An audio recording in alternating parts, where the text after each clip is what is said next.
भाई, आप रोज खाली हाथ आते हो और जाते वक्त सारा बचा खाना ले जाते हो। इमाम साहब, हमने कई दिनों से देखा है, ये रोज बचा हुआ खाना साथ ले जाते हैं। आप ही बताइए, ये क्या तरीका है?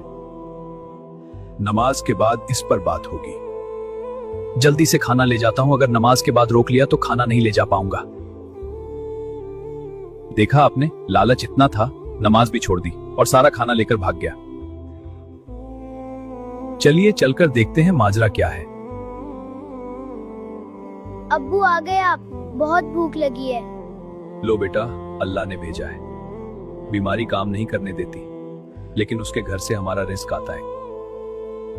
हम इसे लालची समझ रहे थे, ये तो मजबूर था। अब्बू, आज मस्जिद नहीं जाओगे? आज अल्लाह खाना नहीं देंगे।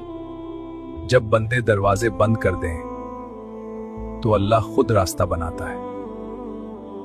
आज वो दिख नहीं रहे, शायद कल की बात से दिल दुख गया। भाई, हमें माफ कर दीजिए। आज इफ्तारी हम आपके साथ करेंगे। रोजा सिर्फ भूखा रहने का नाम नहीं, बल्कि किसी और की भूख को समझने का नाम है। इस रमजान अपने आसपास के गरीबों को पहचानिए और उनकी मदद कीजिए। अल्लाह सबके रोजे कबूल करे, आमीन।